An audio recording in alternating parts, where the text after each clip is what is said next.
चौथ व्रत की आप सभी भक्तों को हार्दिक शुभकामनाएं। करवा माता की कृपा से हम सभी को अखंड सौभाग्य प्राप्त हो। सुहागिनों का पावन पर्व होता है करवा चौथ का व्रत, और इस व्रत को धारण करने से अखंड सौभाग्य की प्राप्ति होती है, पति की आयु लंबी होती है और दाम्पत्य जीवन सुखमय होता है। इस व्रत को निर्जला करते हैं, जैसे कि सुबह सूर्योदय से प्रारंभ होता है ये व्रत और चंद्रोदय पर समापन होता है। इस व्रत को करवा चौथ व्रत में कथा सुनने का अत्यंत आवश्यक है। आज के वीडियो में आप सुनेंगे करवा चौथ व्रत की कथा। बात करते हैं चतुर्थी तिथि की, शुभ मुहूर्त की और व्रत कब धारण करना है। कार्तिक मास की चतुर्थी तिथि का प्रारंभ हो रहा है 9 अक्टूबर 2025 यानी बृहस्पतिवार रात्रि 10:54 पर, और चतुर्थी तिथि का समापन हो रहा है 10 अक्टूबर रात्रि 7:38 पर। तो सूर्योदय कालीन तिथि 10 अक्टूबर को प्राप्त हो रही है। करवा चौथ का व्रत हमें 10 अक्टूबर को ही करना है। सुबह सुबह हम व्रत धारण करने का संकल्प लेंगे। घर के मंदिर में पूजा आराधना करने के बाद सूर्य भगवान को अर्घ्य देंगे। माँ तुलसी की पूजा भोग के बाद भगवान शिव माँ पार्वती से प्रार्थना करके व्रत का प्रारंभ करते हैं। करवा चौथ व्रत में शाम कालीन पूजा विशेष मानी जाती है। प्रदोष काल में शिव पार्वती माता करवा की पूजा की जाती है। शाम की पूजा का शुभ मुहूर्त है 5:57 से 7:38 तक। इस समय में विशेष रूप से चंद्रमा की पूजा की जाती है। चंद्रोदय काल का समय है 7:42 पर।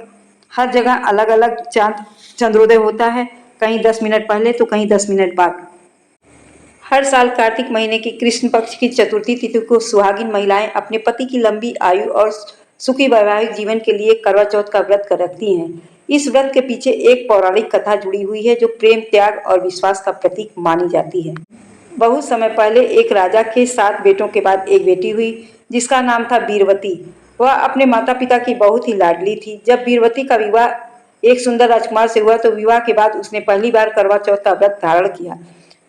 सुबह से उसने अन्न जल का एक भी कल नहीं लिया और पूरे दिन भगवान से अपने पति की लंबी उम्र की प्रार्थना करती रही। लेकिन शाम तक बिना कुछ खाए पिए उसकी हालत बहुत खराब हो गई। उसकी तकलीफ देखकर उसके सातों भाई बहुत दुखी हुए। वे नहीं चाहते थे कि उसकी बहन इतना कष्ट सहे, इसलिए उन्होंने एक चाल चली।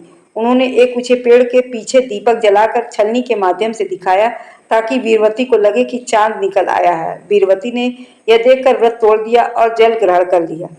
जैसे ही उसने जल ग्रहण किया उसी क्षण उसके पति की मृत्यु हो गई। यह देखकर बीरवती बहुत रोई और भगवान से प्रार्थना करने लगी कि उसकी सच्ची प्रार्थना से देवी पार्वती जी प्रकट हुई और बोली, बीरवती, यह तुम्हारी गलती नहीं थी, यह तुम्हारे भाइयों की भूल थी, लेकिन तुम्हारे सच्चे प्रेम और निष्ठा के कारण तुम्हारा पति पुनः जीवित होगा। परंतु तुम्हें पूरे 1 वर्ष तक हर महीने चौथ का व्रत धारण करना होगा।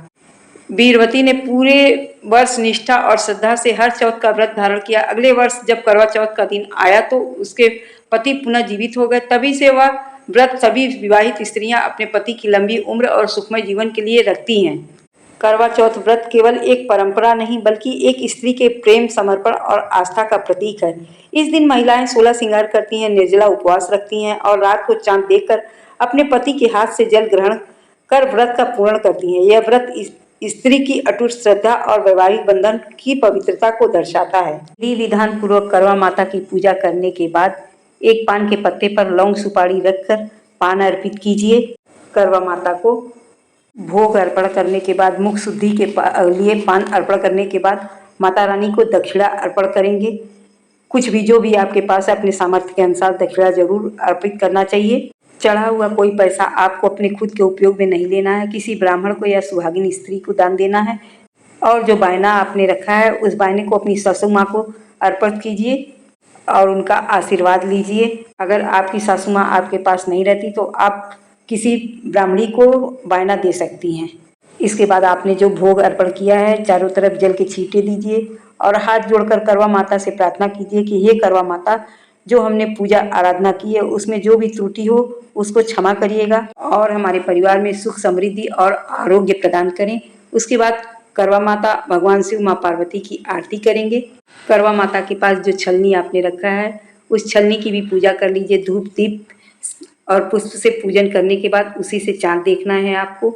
और उसके बाद आपके यहाँ अगर करवा फेरा जाता है तो आप करवा फेर लीजिए। अगर आप अकेले हैं तो माता पार्वती को जो आपने अर्पण किया है वो अपना माता पार्वती को अर्पण कीजिए और अपना वाला माँ पार्वती को अर्पण कर दीजिए और माँ पार्वती वाला खुद ले लीजिए। इसी प्रकार से 7 बार करवा फेरना है, हाथ को क्रॉस बना के। विधि विधान पूर्वक पूजा करने के बाद हमें क्षमा प्रार्थना जरूर करना चाहिए। करवा माता से और भगवान शिव माँ पार्वती से प्रार्थना करिए कि हे माँ पार्वती, हे करवा माता, भगवान शिव, हमारी पूजा आराधना में जो भी त्रुटि हुई हो उसे क्षमा करिएगा और हमारे घर में, हमारे परिवार में, हमारे बच्चों पे, हमारे पति पे सुख, आरोग्य और समृद्धि प्रदान करें, लंबी आयु की वृद्धि करें। एक बात यहीं पे और कहना चाहूँगी, अगर आपके घर परिवार में कोई और परंपरा हो तो उसे ज़रूर अपनाएं और अपनी पूजा को संपन्न करें। अगर वीडियो आपके लिए उपयोगी है तो आप लाइक, शेयर, कमेंट जरूर करें। इससे मुझे पता चलता है कि आप मेरे द्वारा बनाए गए वीडियो आपके लिए उपयोगी सिद्ध हो रहे हैं।